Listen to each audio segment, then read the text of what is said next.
18 বছর বয়সী মেঘলা খাতুন এক পায়ে লাফিয়ে লাফিয়েই তার কলেজে যাওয়ার প্রচেষ্টা। প্রতিটি দিন যেন তার জীবনের নতুন এক যুদ্ধ।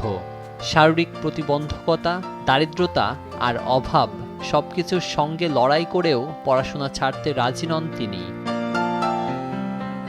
বই কেনার টাকা নেই, প্রতিদিন কলেজে যাওয়ার ভাড়াও জোটে না মেঘলার, তাই ইচ্ছা থাকলেও নিয়মিত ক্লাস করতে পারেন না। মাসে মাত্র কয়েকদিন কলেজে যেতে পারলেও বাকি সময় বাড়িতেই পড়াশোনা করতে হয় তাকে। তবুও স্বপ্ন, পড়াশোনা করে মানুষের মতো মানুষ হতে হবে মেঘলাকে। সিরাজগঞ্জের উল্লাপাড়ায় জন্ম নেওয়া মেঘলা ছোটবেলা থেকেই পায়ের সমস্যায় ভুগছেন। এখনো স্বাভাবিকভাবে হাঁটতে পারেন না, তবে শারীরিক প্রতিবন্ধকতা তাকে দমাতে পারেনি। উল্লাপাড়া হামিদা পাইলট বালিকা উচ্চ বিদ্যালয় থেকে বিজ্ঞান বিভাগে এসএসসি পরীক্ষায় উত্তীর্ণ হয়েছেন তিনি। বর্তমানে তিনি একই প্রতিষ্ঠানের কলেজ শাখায় একাদশ শ্রেণীতে বিজ্ঞান বিভাগে অধ্যয়নরত।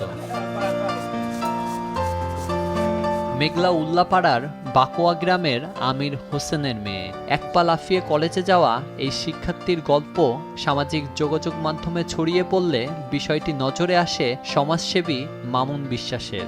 পরে তিনি সরজমিনে গিয়ে মেঘলার সঙ্গে দেখা করেন এবং তার পাশে দাঁড়ানোর উদ্যোগ নেন। জেলা শহরে তাকে তার পরিবার সাথে নিয়ে তার পছন্দ অনুযায়ী একটা স্কুটি, পোশাক, তাদের খাতা কলম, বই সহ যা যা লাগে নিত্য প্রয়োজনীয় জিনিস কিনে দিয়েছি এবং নগদ 59,000 টাকা তার হাতে তুলে দিলাম। এই টাকাতে সে যেন ভালো লেখাপড়া চালিয়ে যেতে পারে। পাশাপাশি আমরা আগামীতে মেঘলার জন্য, মেঘলা যদি ভালো কোনো ভার্সিটিতে চান্স পায় আল্লাহর রহমতে, আমরা চেষ্টা করব তার পাশে থেকে সহযোগিতা করার জন্য। মেঘলার এক পায়ে লাফিয়ে কলেজে যেতে দেখলে কষ্ট পান তার বাবা মা। মেঘলার পাশে দাঁড়ানোই আবেগ আপ্লুত হয়ে পড়েন মা। মেয়ের ভবিষ্যৎ নিয়ে নতুন করে আশা দেখছে পরিবার। আমার মেয়েও আগেও অনেক কষ্ট করে স্কুলে গেছে, লাফিয়ে লাফিয়ে স্কুল গেছে। অনেক লোক দেখে তাকায় থাকছে, নানান রকমের নানান কথা বলছে। আমি মা দেখে সহ্য করবো না, বাড়ির ভিতরে চলে এসে কান্দিছে। অনেক সময় দাঁড়া থেকে গাড়িও পায় নাই। মেয়ে উমরা প্রাইভেটের সময় চলে আসে। মেয়ে কাঁদতে কাঁদতে বাড়িতে এসে ঘরে দুয়ার হয়ে পড়ছে। প্রাইভেটের সময় চলে গেছে। আজ আপনি ঘরে দোয়ায় মামুন ভাই বিশ্বাসের কারণে আমার মেয়ে আজ কাপড় চোপড়, বই, খাতা কলম, স্কুটি সাথে লিয়ে কিনে নিয়ে আসে। মেয়ে খুব খুশি, আর সে লাফাতে হবে না, তার মনে আর কষ্ট নেই। এখন সে শুধু বলছে আমি শুধু আজ লেখাপড়াই করে দিয়ে যাবো, অনেক বড় হব। আমার মেয়ে আগে অনেক কষ্ট আছিল, আমার মেয়ে লেখাপড়া করে নাই, করছে, লাফা লাফা গেছে, মানুষ খারাপ বলছে, স্কুলে যেতে পারে নাই, প্রাইভেটে যেতে পারে নাই। এখন মামুন বিশ্বাসের জন্য ভাইয়ের জন্য তার পিছিয়ে দাঁড়াইছে, তার জন্য একটু গাড়ি পাইছে। এখন মনে করেন প্রাইভেট স্কুল গার্ড চলতে যেতে পারবি। তার কাপড় চোপড় পাইছি, কিছু টাকা পাইছি মেয়ের খরচা পাতি করার জন্যে।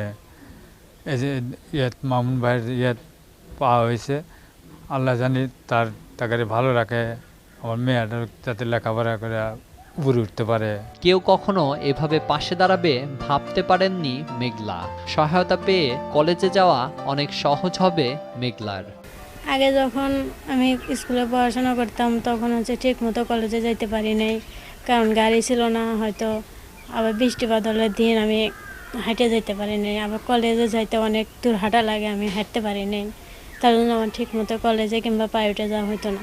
কিন্তু মামুন বিশেষ আঙ্কেল এখন আমার স্কুটি কিনে দিছে। এখন আমি যেখানে খুশি সেখানেই যাইতে পারবো, যখন খুশি যাইতে পারবো, আসতে পারবো। এখন আমার আর কোনো সমস্যা নাই। সমাজে এমন অনেক মেধাবী ও সংগ্রামী শিক্ষার্থী আছে যারা সামান্য সহায়তা পেলে এগিয়ে যেতে পারবেন বহুদূর। নিউজ ডেস্ক, দেশ টিভি।